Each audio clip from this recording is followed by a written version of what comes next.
Assalamualaikum dear viewer and student, a very warm welcome to you people to my YouTube channel. I hope you're enjoying your good health. This is the series of the same lecture that before this we have discussed.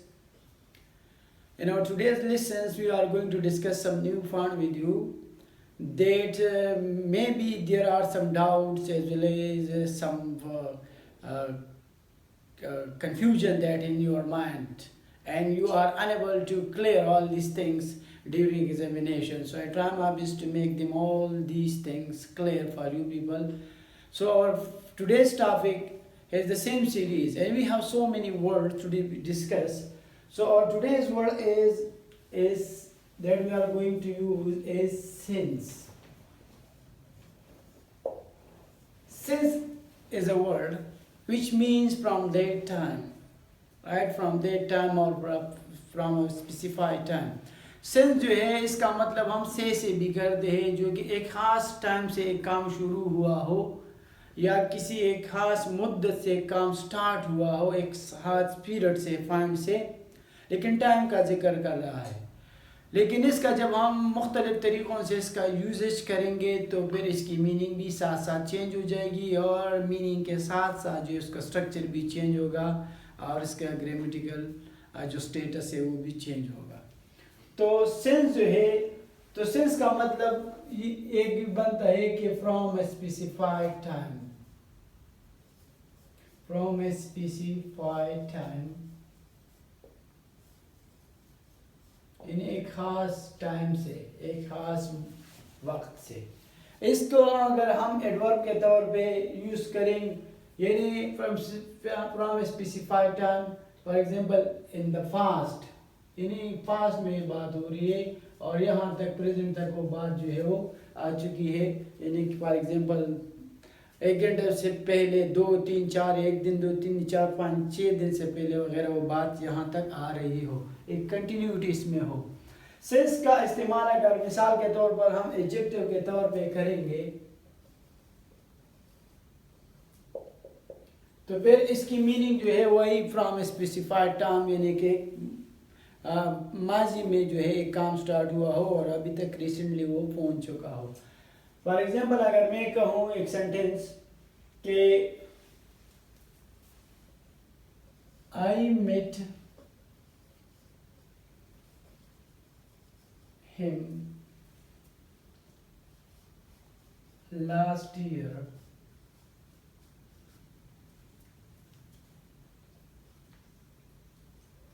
But haven't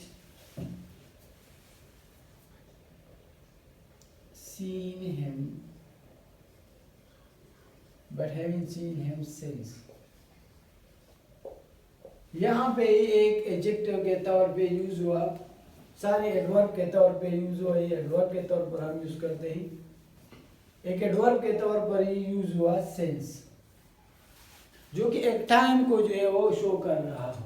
एक adverb के तौर पे use हुआ और एक time को show कर रहा हो, यानी सेंस से, जो कि सेंस यानी उस टाइम से, from that specified time till this time, यानी उस वक्त से इस वक्त तक यही बात हुई कि आई मेट हिम, मैं उससे मिल चुका था लास्ट ईयर, गुजरे साल या पिछले साल, but haven't seen him since, लेकिन अभी तक मैं उसको नहीं देख चुका हूँ।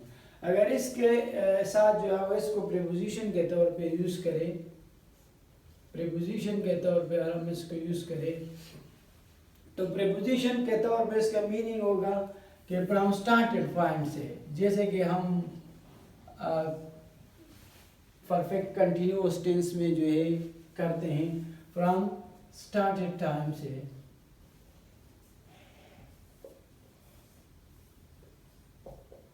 फ्रॉम स्टार्टेड टाइम यानी फलां वक्त में एक काम स्टार्ट हुआ था और यहाँ तक वो काम जो है आ रहा है। फॉर एग्जांपल अगर मैं कहूँ कि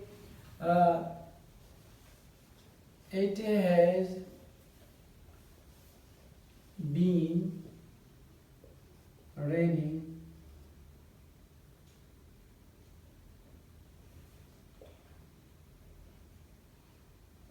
it has been raining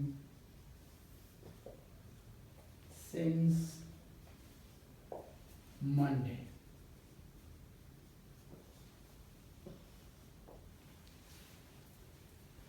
यानी मंडे से जो है वो एक प्रीपोजिशन के तौर पे यूज हुआ, और मंडे से जो है और किस चीज़ की बात हो रही है, रेनिंग की, जो कि मंडे से स्टार्ट हुआ है और अभी तक जो है वो इसी तरह वो हो रही है वो बारिश। अगर इसको हम दूसरे तौर पे यूज करें इसके साथ, फॉर एग्जांपल आई हैवंट, या for example I have known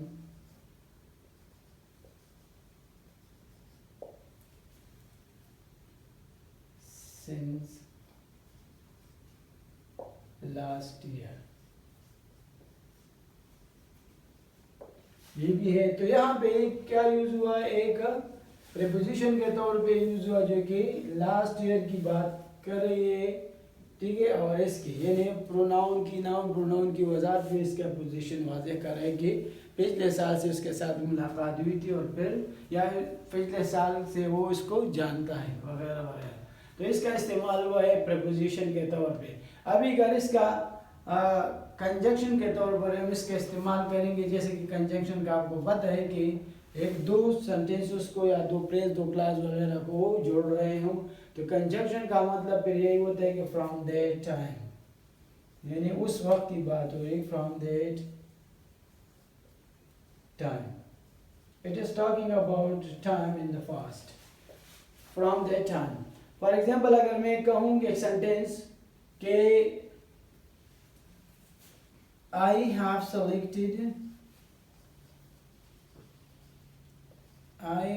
selected you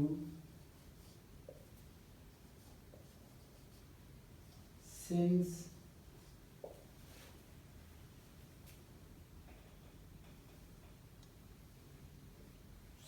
I first met you। ये एक सेंटेंस है, I have selected you since I first meet you, जो ही मैं आपके साथ पहली मर्तबा मिला तो मैंने आपको सेलेक्ट किया। तो यहाँ पे सिंस कंजंक्शंस का काम कर रहे हैं, कंजंक्शंस के तौर पे सिंस जो है वो यूज हो रहे हैं और दो क्लासेस को जो है वो आपस में मिला रहे हैं। और इस कंजंक्शन के तौर पे इसका एक मतलब विकास का भी आता है, इसका मतलब विकास का भी आता है। फॉर एग्जाम्पल अगर हम इसको विकास के सेंस में ले लें, विकास के सेंस में भी इसकी एक मीनिंग आती है विकास, इसकी मीनिंग इस कंजंक्शन के तौर पे सेंस का मीनिंग एक विकास के तौर पे भी आ सकता है। फॉर एग्जाम्पल अगर मैं लिखूँ एक सेंटेंस के since you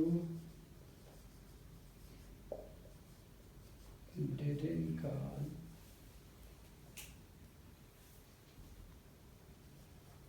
we left without you, तो एक रीजन भी शो कर रहा है, राइट। विकास के तौर पे कंजंक्शन भी है साथ साथ, और ये दोनों जो है मिला रहे हैं, एक क्लास को दूसरे क्लास के साथ जो है वो मिला रहे हैं, एक सबऑर्डिनेटिंग क्लास को कोऑर्डिनेटिंग क्लास के साथ जोड़ रहे हैं, मिला रहे हैं। तो ज़रूरी नहीं कि इसकी प्लेसमेंट हमेशा यहाँ पे होगी दो क्लासेस के बीच में भी, नहीं, कभी ये उस साइड पर at the beginning of a sentence and sometime its come at the middle of a sentence. So कभी इसके मिडल में आ सकते हैं और कभी at the beginning of sentence में आ सकते हैं, लेकिन इसका काम मीनिंग प्लेसमेंट इसकी चेंज हो गई लेकिन मीनिंग चेंज नहीं, मीनिंग वही कोऑर्डिनेशन है, मीनिंग वही कंजंक्शन की मीनिंग जो वो अदा कर रहा है। तो ये तो तासेंस के बारे में जो हम आपके साथ डिस्कस कर चुके हैं, और अभी जो है नेक्स्ट टॉपिक जो है हमारा तो वो होगा, वो भी बहुत ज़्यादा इम्पॉर्टेंट है। जैसे कि हम इम्पॉर्टेंट आइटम्स को जो कलेक्ट कर रहे हैं और आपके साथ शेयर कर रहे हैं, इसके मुताबिक जितने भी डाउट्स वगैरह आपकी माइंड में हैं तो उसको हम जो है वो क्लियर करते हैं। दूसरा जो है हम बात कर रहे हैं सो की। सो लग रहा है बहुत सिंपल, लेकिन कंफ्यूजन पैदा कर रहे हैं। सो का मतलब ये भी होता है, for example in order that. In order that के सेंस में भी यूज होता है और फॉर दैट रीजन के सेंस में भी यूज होता है, यानी कोई वजह वगैरह जो है, रीजन वगैरह वो बता रहा हो, तो उस रीजन को शो करने के लिए हम सो का इस्तेमाल करते हैं। और सो का इस्तेमाल जब हम कंजंक्शन, ये इसकी मीनिंग ये तब होगी जब हम इसको कंजंक्शंस के तौर पे यूज करते हैं, कंजंक्शंस के तौर पे, जैसे जो कि when it is joining two clauses, two words or two sentences. For example अगर इसकी मिसाल हम ले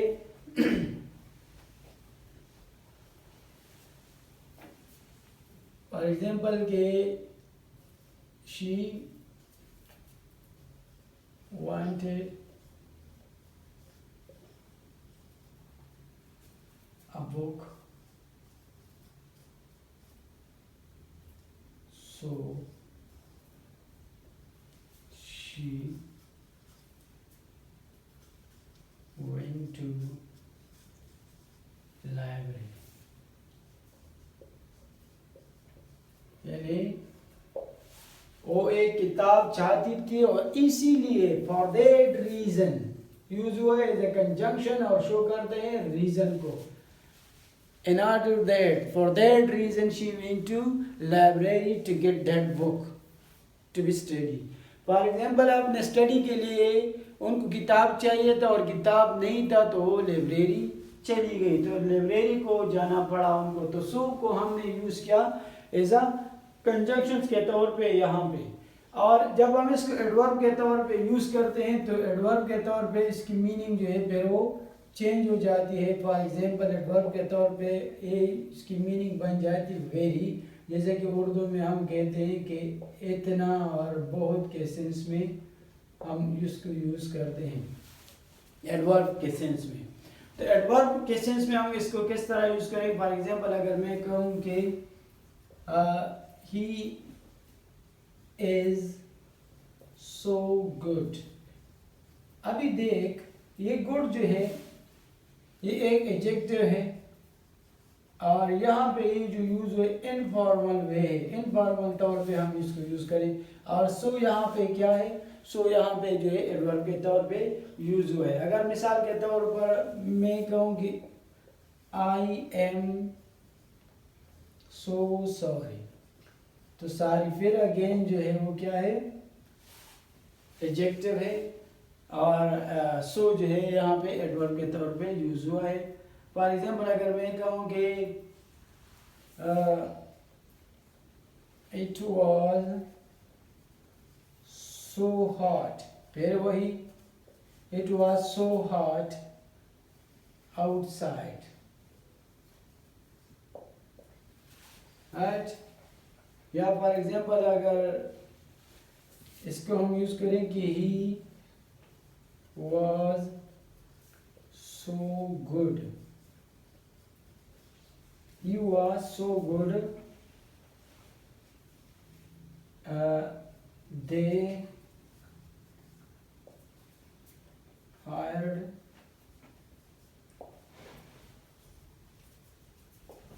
hired him on the spot, यानी वो इतना अच्छा था कि ऑन द स्पॉट जिसको ये इसकी सिलेक्शन हो गई, उसको हायर किया गया, इसको रख लिया गया, राइट। तो यहाँ पे सो गुड कितना, इतना, बहुत वगैरह वेरी के सेंस में यहाँ पे एडवर्ब के तौर पे ये यूज होते हैं।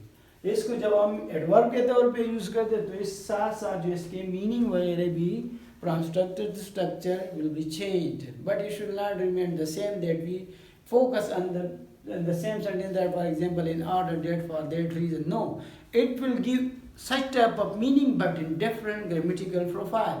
If the profile is going to be changed, automatically the meaning will be changed because it will be changed from construction to constructions.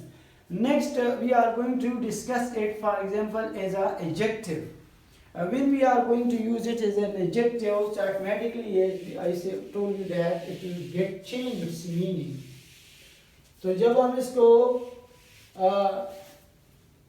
Adjective के तौर पे यूज करेंगे तो एडजेक्टिव के तौर पे इसका मीनिंग फिर होगा, फॉर एग्जांपल ट्रू मीनिंग इसकी होगी, true for example accurate, true और accurate meaning, but its meaning will be actually in adjective form, but we are converting to into adjective, so it will take such type of meaning, true or accurate or real, etc. So for example, we can take the example of, for example, that's so, for example,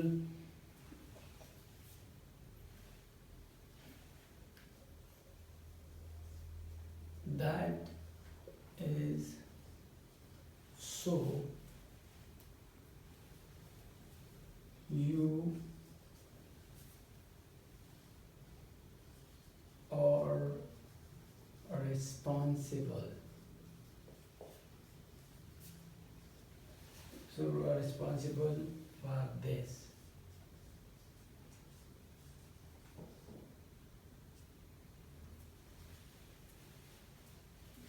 For this,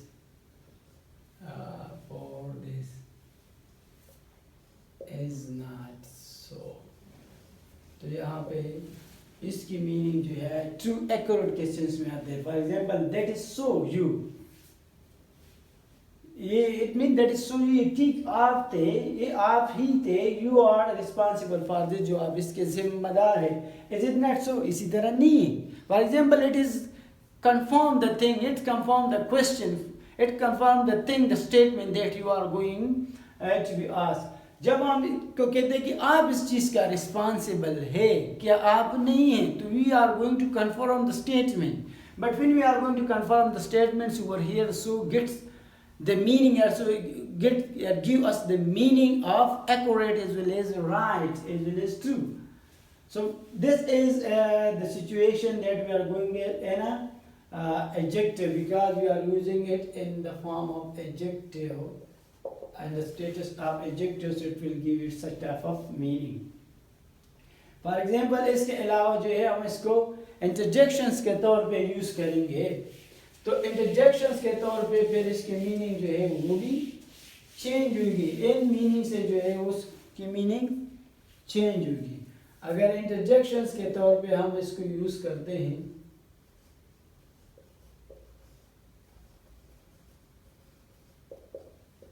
interjections, जैसे कि interjection आप जानते हैं कि sudden feelings होते हैं जो हमारे मुंह से बेसाख्ता कोई आवाज़ वगैरह या साउंड्स वगैरह, वर्ड्स वगैरह निकलते हैं बग़ैर किसी इरादे के, तो इसको हम कहते हैं इंटरजेक्शन. और सो भी इसी तरह एक इंटरजेक्शंस के तौर पर भी यूज़ हो सकता है. और फिर इसकी मीनिंग क्या हो जाती है? इसकी मीनिंग होगी फॉर एग्जांपल लुक की सेंस में सी और हैव एक्सेट्रा, या इसके अलावा जो है फॉर एग्जांपल विल के सेंस में भी यूज़ होता है. और ये एक्चुअली हम ऐसी सूरत हाल में यूज़ करते हैं, फॉर एग्जांपल कि किसी वक्फे के बाद, when we are taking a pause and we are going to introduce a story or questions or any topic, so then we are going to use to such type of words. So जब हम किसी वक्फे के बाद किसी topic को, किसी story को, किसी क्वेश्चन को वगैरह जो है वो इंट्रोड्यूस करना चाहते हैं, तो उसमें फिर के बाद जो हम क्या करते हैं, फिर हम सो को यूज़ करते हैं. बट इसका यूसेज क्या होगा? एज अ इंटरजेक्शंस के तौर पे होगा. या इसके अलावा जो है साबिक़ बात, फॉर एग्जांपल प्रीवियस टॉक या previous conversation, we are going to build it with the present one, we are going to join it with the present one. So in that time we are going to use so, just in the form of interjections. Interjections के तौर पे इसकी meaning convert भी हो सकते हैं, interjection के तौर पर हम इसको यूज़ कर सकते हैं. और इसकी मीनिंग इसी तरह इंसेंसेस में आ सकते हैं. लोग हाय, चटरा, बेला, अच्छा, जो कि हम वैसे ही बोलते हैं लेकिन हम इसको इसमें काउंट नहीं करते हैं, लेकिन इंटरजेक्शंस के तौर पर हम इसका इस्तेमाल इस तरीके से करते हैं. फॉर एग्जांपल अगर मैं कहूँ कि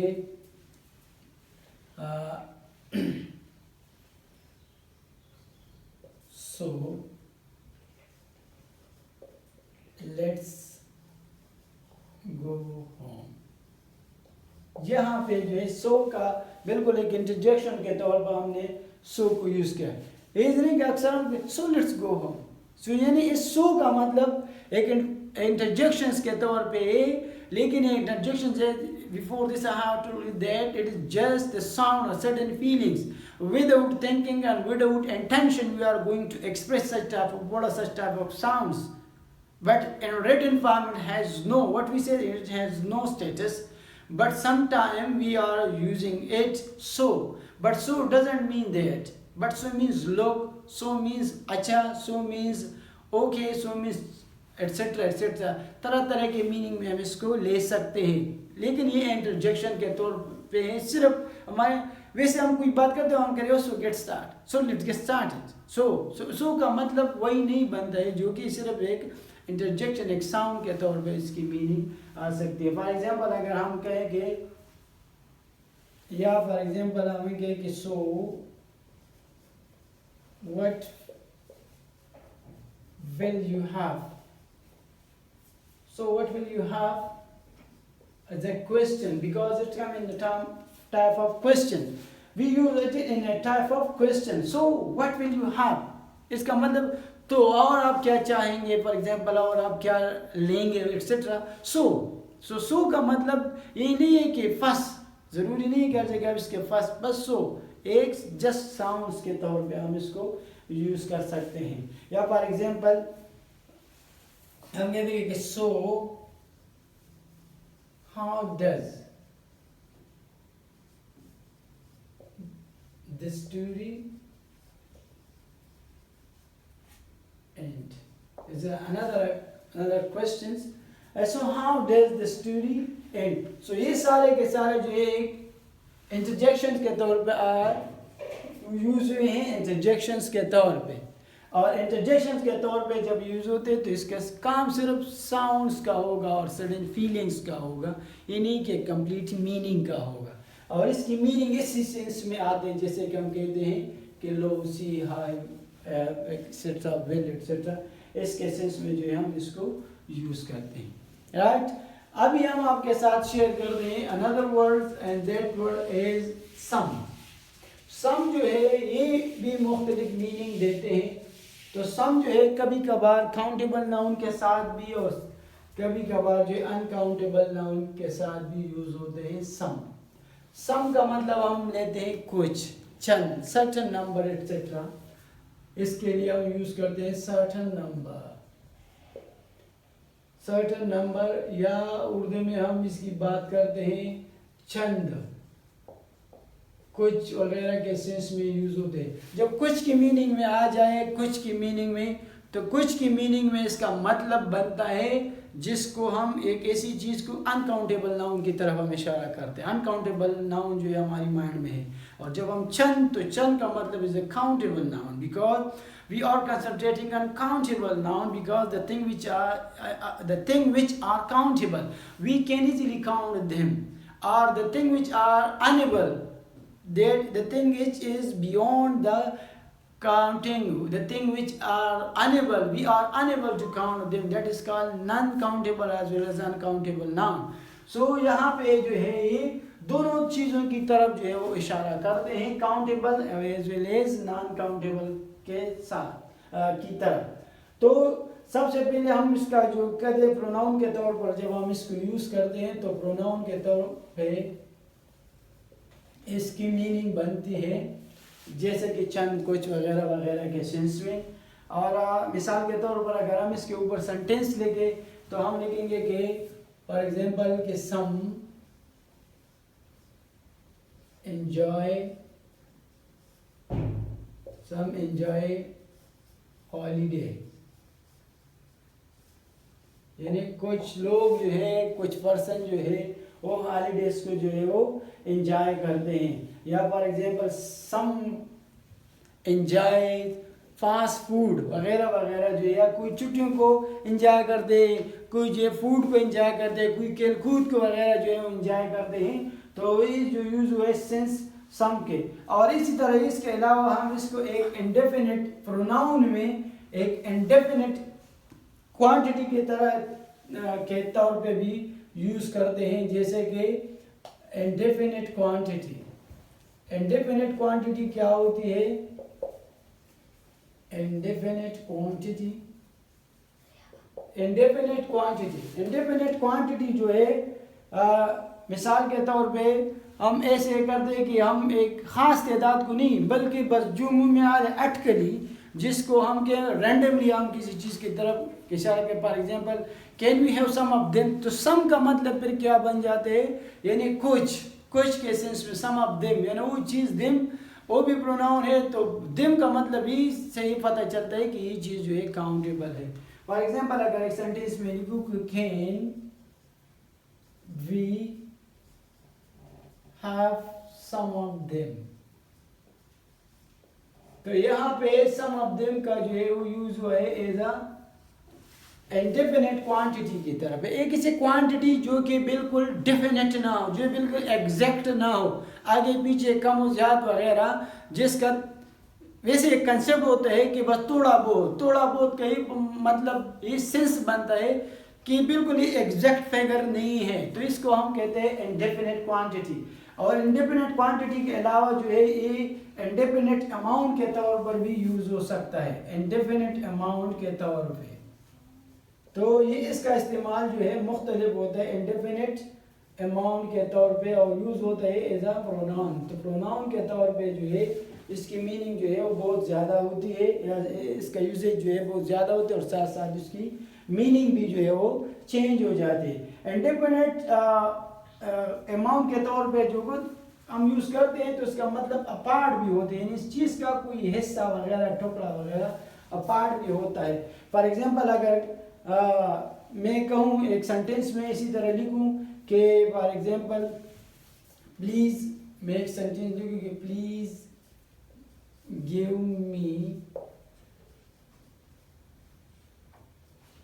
मी some of the cake.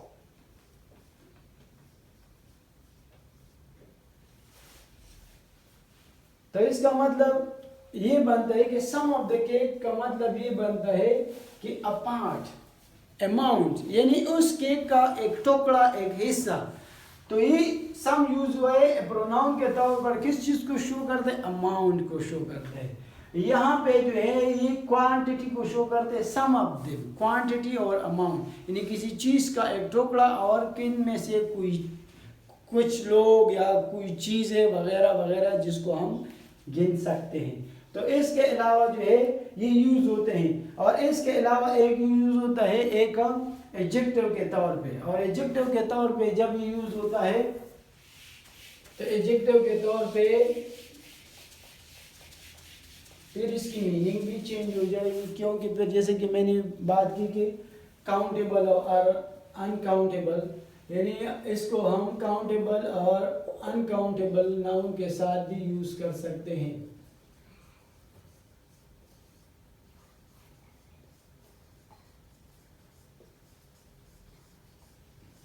Countable uncountable noun के साथ हम इसको यूज कर सकते हैं। काउंटेबल नाउन जो कि गिनने के काबिल हो, अनकाउंटेबल जो कि इसको हम गिन नहीं सकते। फॉर एग्जांपल अगर मैं कहूँ कि some people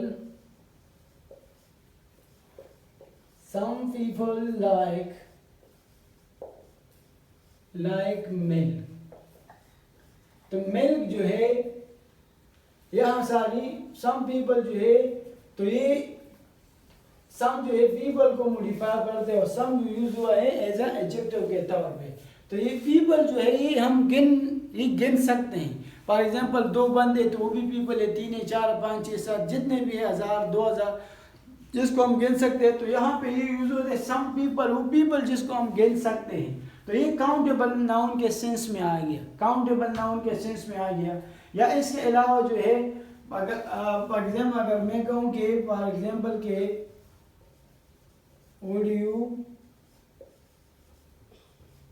please give me some milk, तो अभी यहाँ पे हमने मिल्क के साथ यूज किया, यहाँ पे ये यूज हुआ एडजेक्टिव और मिल्क जो है नाउन है और ये इसको मॉडिफाई कर रहा है। लेकिन सम मिल्क जो है ये अनकाउंटेबल है, इसको हम नहीं गिन सकते। यहाँ पे बात हुई थी कि पीपल की, और पीपल काउंटेबल है, तो सम पीपल यानी वो लोग जिसको हम गिन सकते हैं। लेकिन सम मिल्क, सम वाटर, या फॉर एग्जांपल सम जूस या सम लिक्विड्स एटसेट्रा, वो चीज़ें जिसको हम, या for some sugar etcetera, some salt, तो इसको हम गिन नहीं सकते। तो सम एक ऐसा ही वर्ड है जिसको हम काउंटेबल और अनकाउंटेबल नाउन के साथ एज एडजेक्टिव यूज कर सकते हैं। तो ये था आज का हमारा वीडियो जो कि इन चीज़ों के मुतालिक था। इन चीज़ों के मुतालिक जितने भी डाउट्स वगैरह आपके माइंड में हैं, उम्मीद करता हूँ तमाम चीज़ें जो है वो क्लियर हो चुकी होंगी। Thank you.